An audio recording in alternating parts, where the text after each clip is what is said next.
ની સામે એકદમ પરફેક્ટ. તો વર્ષમાં એકવાર બનાવો અને આખું વર્ષ ખાઓ.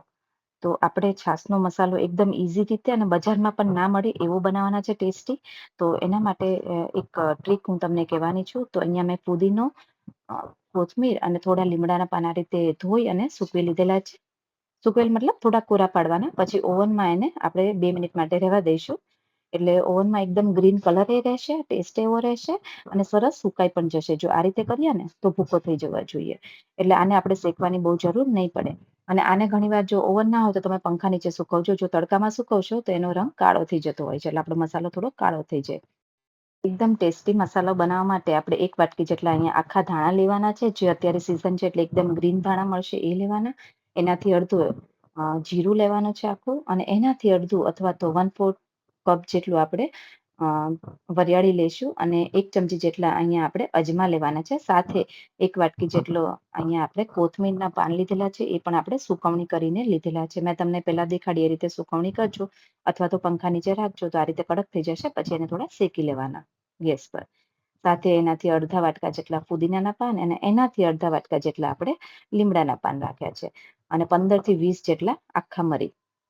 તો હવે જો અહીંયા તમારે જે ટેસ્ટ ઓછો ભાવતો હોય, સપોઝ તમને કે વરિયાળી કે જીરું કે આખા ધાણા, તો એ પ્રમાણે તમે થોડા પ્લસ માઇનસ કરી શકો છો. તો આ માપ મુજબ આપણે એક પેનમાં લઈ લઈએ અને ગેસની ફ્લેમ શરૂ કરી અને એકદમ લો ફ્લેમ પર શેકવાનું છે. અહીંયા છે ને એને એકદમ શેકી નથી નાખવાનો. એટલે કે એકદમ આમ કડક કડક થઈ જાય એવું નહીં. ખાલી ભેજ દૂર કરવાનો છે. એટલે એની સુગંધ એવી ને એવી રહેશે. શેકાવાના લીધે થોડો ટેસ્ટ ચેન્જ થઈ જતો હોય છે. એટલે એ વાતનું ખાસ ધ્યાન રાખવાનું. તો જો એકદમ લો ફ્લેમ પર મેં એને શેકી લીધેલા છે. સુગંધ બહુ જ સરસ આવવા લાગી છે. હવે આ ટાઈમ પર જો આ રીતે જોવાનું એક દબાવીને તો એકદમ સરસ કડક થઈ ગયું છે. હવે એમાં આપણે કોથમીર, ફુદીનો અને લીમડો નાખી દઈએ. જે બજારમાં મસાલો મળે છે ને એમાં ખાલી ફુદીનો જ નાખેલો હોય છે. પણ લીમડો અને કોથમીર નાખવાથી ટેસ્ટ સરસ પણ આવશે. અને એકદમ ટેસ્ટી મસાલો રેડી થશે. અને તમે લોકો જો સ્કીપ કરવા માંગતા હોય તો એ 2 સ્કીપ કરી શકો છો. તો અને આમાં છે ને બહારના મસાલામાં ફ્લેવર માટે એ લોકો ખાલી ફુદીનો નાખતા હોય છે. થોડો ઓછો નાખતા હોય છે પ્રમાણમાં. આપણે આમાં થોડો વધારે નાખ્યો છે. તો તમને જે રીતે ટેસ્ટ ભાવતો એ રીતે પ્લસ માઇનસ કરી શકો છો મસાલા. હવે આપણે એક વાસણમાં કાઢી અને થોડો ઠંડા કરી દઈએ. હવે ઠંડુ થઈ જાય ને મિક્સર જારમાં એને પીસવાનું છે. અને તમને 100% હું કહું ને કે આ મસાલો એકવાર બનાવશો ને તમને બહારનો પણ નહીં ભાવે. એટલો બધો સરસ બનતો હોય છે ઘરે. એટલે એકવાર આ રેસીપી જરૂરથી ટ્રાય કરજો. અને એને ભરવાની રીત ને કેવી રીતે સ્ટોર કરવો એ પણ હું તમને આગળ કહીશ. હવે એકવાર આ રીતે પીસાઈ જાય ને એટલે એના અંદર 2 થી 2.5 ચમચી જેટલું મીઠું નાખવાનું છે. સાથે આ રીતે સંચળ પાવડર પણ અંદર એડ કરી દેવાનો છે. તો અહીંયા 2 થી 3 ચમચી જેટલો સંચળ પાવડર. હવે એકવાર ટેસ્ટ કરીને પછી તમે પ્લસ માઇનસ કરી શકો છો. તો મેં અહીંયા 3 ચમચી જેટલો સંચળ પાવડર લીધેલો છે. સાથે 1.5 થી 2 ચમચી જેટલો આમચૂર પાવડર અંદર એડ કરજો. બજારના મસાલામાં એ લોકો લીંબુના ફૂલ નાખતા હોય છે. પણ એ આપણા શરીર માટે ખરાબ. એટલે આપણે યુઝ અત્યારે નથી કરતા. તમારે નાખવા હોય તો થોડા નાખી શકો છો. પણ આપણે આમચૂર પાવડરથી પણ આનો ટેસ્ટ મસ્ત આવતો હોય છે.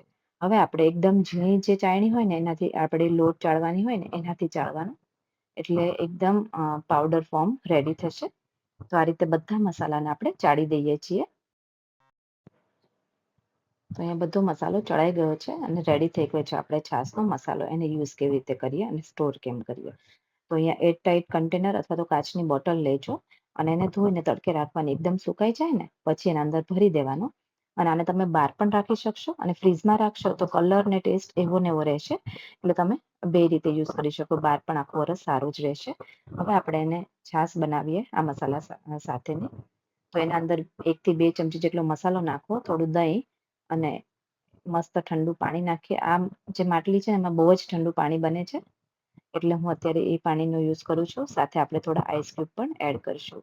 અને 100% તમને લોકોને આ છાશ બહુ જ ભાવશે. એકદમ ટેસ્ટી અને યુનિક મસાલો છે. તો એકવાર આ રેસીપી જરૂરથી ટ્રાય કરજો. અને મેં તમને કીધું એ પ્રમાણે તમારે જો ગ્રીન કલર ના જોતો હોય તો તમે કોથમીર અને લીમડો ના નાખતા. જો બાર જેવો તમારે જોતો હોય ને તો. બાકી આ બધી વસ્તુ એની જ છે પણ એકદમ મસ્ત રીતે બનશે. તો એકવાર આ રેસીપી જરૂરથી ટ્રાય કરજો. અને કોને કોને છાશનો મસાલો એટલે કે મસાલાની છાશ કોને ભાવે છે એ કમેન્ટમાં જરૂરથી કહેજો. મારી તો બહુ ફેવરિટ છે. તો ચલો ફરી મળીએ એક નવી રેસીપી સાથે. Thank you.